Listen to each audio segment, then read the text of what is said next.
Hello guys, जैसा कि पिछले क्लास में मैंने बताया था कि आज के चैप्टर के बारे में डिस्कस करेंगे हम लोग abstract noun and collective noun at the same time in related process of noun की चर्चा जब भी हम लोग करते हैं तो मैंने पहले क्लास में मैंने बताया है कि बहुत ही टिपिकल चैप्टर है पार्ट्स ऑफ स्पीच, और पार्ट्स ऑफ स्पीच का सबसे प्रॉम्प्ट चैप्टर है noun, because it is divided into different 5 parts. 2 of the parts, proper noun and common noun, had already been discussed. Now today we are going to discuss on abstract noun. English grammar is such peculiar type of grammar that the description of the topic shows its importance with its name. Abstract noun का मतलब होता है भाववाचक शब्द. इस शब्द से ही स्पष्ट हो जाता है कि किन चीजों पर हम चर्चा करने. एब्स्ट्रैक्ट नाउन को भाववाचक शब्द कहते हैं.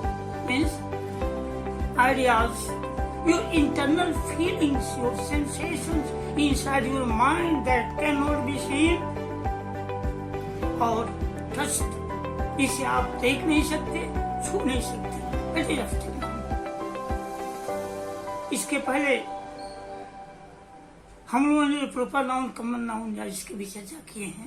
वो सारी चीजें देखी जा सकती है, इसे छुई जा सकती है. लेकिन एब्स्ट्रैक्ट नाउन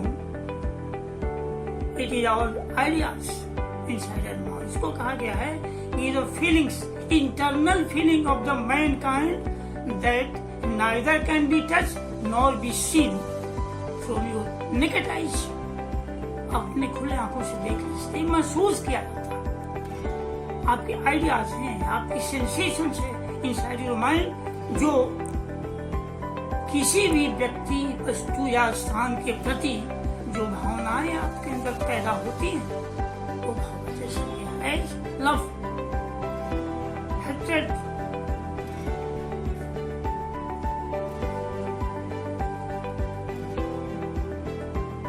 ये सब चीजें ऐसी है. Poorness, honesty and other sensations presented inside your mind are called abstract noun.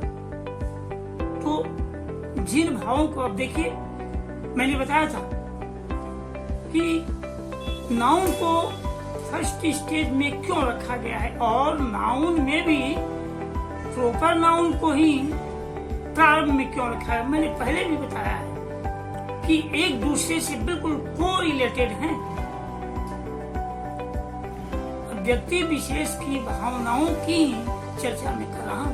तो that is proper noun and assemblance of the proper noun is called common noun, as I had already told you. कहीं भी discussion के बीच में आप एक एक चीज को, एक कड़ी को दूसरे कड़ी के साथ जब मैं जोड़ता हूं तो आप स्वयं से इस चीज को महसूस करें कि किस तरह लिंक अप है, एक दूसरे से जुड़े हुए हैं.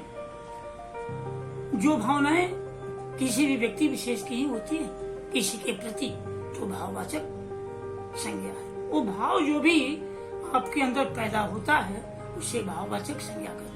अब nothing else to think extra about this. इसके बारे में कुछ सोचना ही नहीं है. जो भी भाव आपके अंदर पैदा हो, that is abstract noun. You can call it abstract noun. No doubt to be done. अब चलते हैं हम लोग एब्स्ट्रैक्ट नाउन को कैसे कलेक्टिवली आप इस्तेमाल करेंगे. That is called collective noun.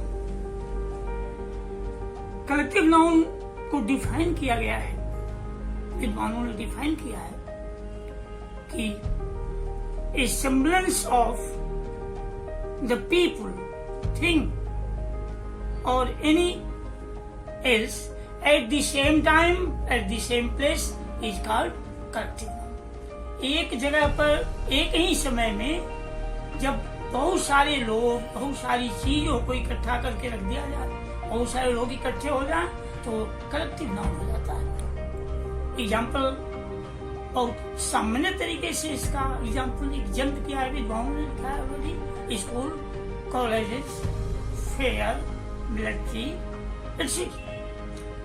ये तमाम जहाँ की बहुत सारे लोग इकट्ठे। अब डिफिनीशन को जब आप एक चार्ट के रूप में देखेंगे, डिस्कस करेंगे, तो you can see the definition is very simple. Collective शब्द से ही, ये अंग्रेजी बहुत ही, पहले भी मैंने बताया था कि बहुत ही easiest language of the world.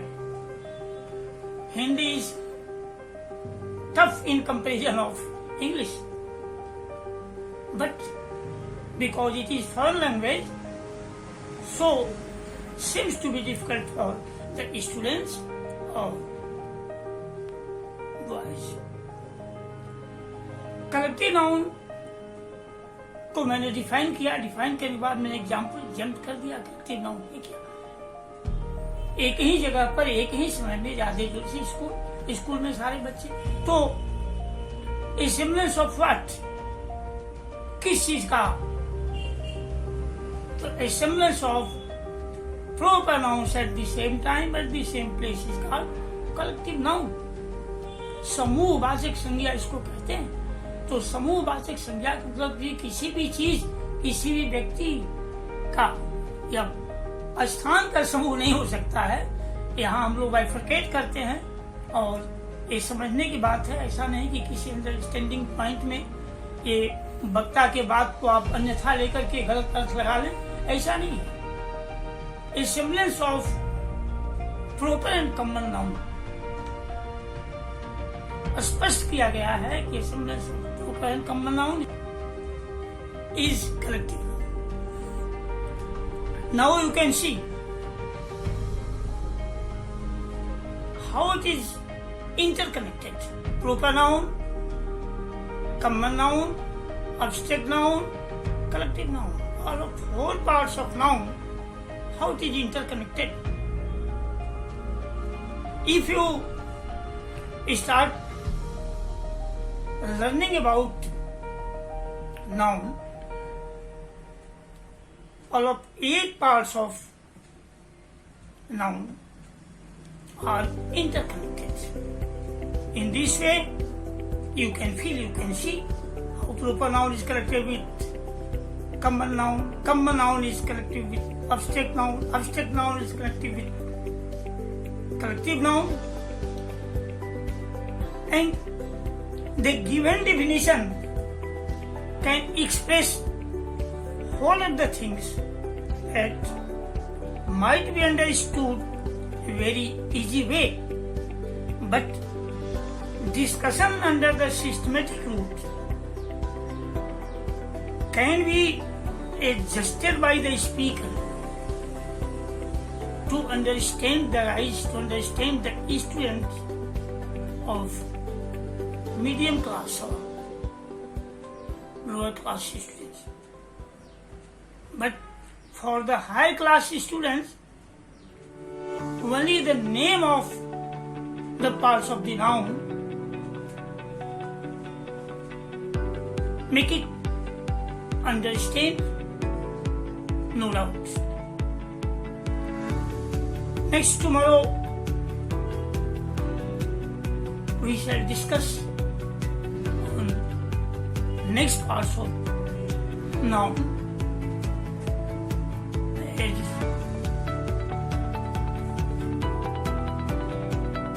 You have seen how many parts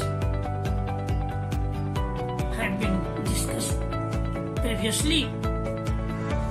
So tomorrow we shall discuss on next part of noun. Please subscribe and like this video and come to attend the further class.